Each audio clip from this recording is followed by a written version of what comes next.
ధన్యవాదాలు అధ్యక్ష. కూటమి ప్రభుత్వం అధికారంలోకి వచ్చిన తర్వాత ప్రవేశపెట్టినటువంటి మొదటి పూర్తి స్థాయి బడ్జెట్లో సంక్షేమానికి అభివృద్ధికి హామీలు అమల్లో మంచి ప్రాధాన్యతనిచ్చి ఈ బడ్జెట్ని ప్రవేశపెట్టడం జరిగింది అధ్యక్ష.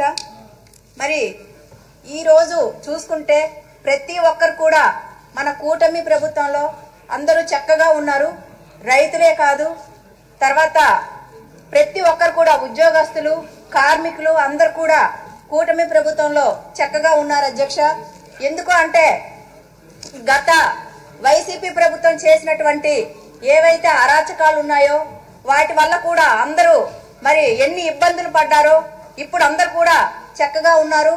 మరి వైసీపీ ప్రభుత్వంలో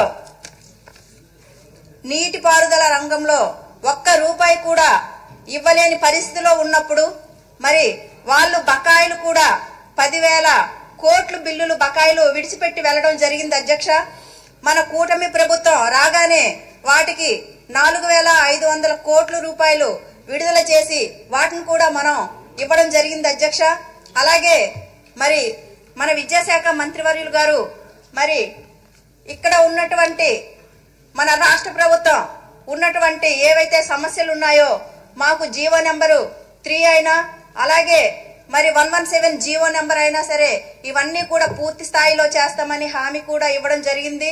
అలాగే గత ప్రభుత్వం వలన వీధిలో ఉన్నటువంటి దీపాలు కూడా అసలు చిట్ట చీకట్లో ఉన్నటువంటి పరిస్థితి మనమందరం కూడా చూసాం. మరి ఈ రోజు చూసుకుంటే ప్రతి వీధిలో కూడా వెలుగులో ఉన్నట్టుగా కనిపిస్తున్నాయి అధ్యక్ష. ప్రతి ఒక్కరు కూడా సర్పంచులు కూడా ఇప్పుడు చక్కగా ఉన్నారు. మరి ఆ రోజుల్లో అయితే ఒక్కరు కూడా ఏంటి పరిస్థితి దుస్థితి వచ్చిందనే విధంగా భావించే విధంగా ఉండేవారు. కాబట్టి ఈ కూటమి ప్రభుత్వానికి నిదర్శనంగా ఉంది అధ్యక్ష. మరి ఈ రోజు ప్రవేశపెట్టినటువంటి మన బడ్జెట్ చూసుకుంటే మరి మా బడుగు బలహీన వర్గాలకే కాదు మరి బీసీలు, మైనార్టీలు, ఎస్సీలు అందరికి కూడా మంచి బడ్జెట్ గా ఉంది అధ్యక్ష. కాబట్టి మరి ఈ రోజు చూసుకుంటే పల్లె పండుగలో కూడా 30,000 పనులు శ్రీకారం చుట్టడం జరిగింది అధ్యక్ష. మరి ఇవన్నీ కూడా మరి ప్రతి ఒక్క గ్రామాల్లో రోడ్లు గాని, సీసీ రోడ్లు గాని, డ్రైనేజీలు గాని సమస్యలు లేకుండా చేయడానికి మన కూటమి ప్రభుత్వం ముందుకు సాగుతుంది అధ్యక్ష.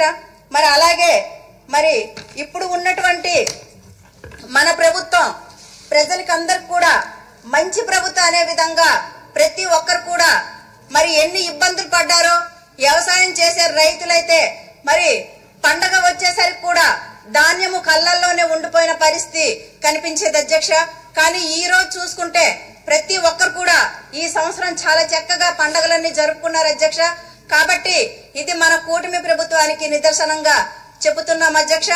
మరి ఈ రోజు చూసుకుంటే ప్రతి ఒక్కరు మరి అలాగే కార్మికులు కూడా ఇసుక వలన ఆ రోజుల్లో ఇసుక లేకపోవడం వలన ఎన్ని ఇబ్బందులు పడ్డారో ఎన్ని కష్టాలు పడ్డారో మరి ఈ రోజు చూసుకుంటే ఇసుక ఫ్రీగా ఇవ్వడం వలన ప్రతి ఒక్కరు కూడా మరి అందరూ చక్కగా వారి వారి పనులు చేసుకుంటున్నారు అధ్యక్ష.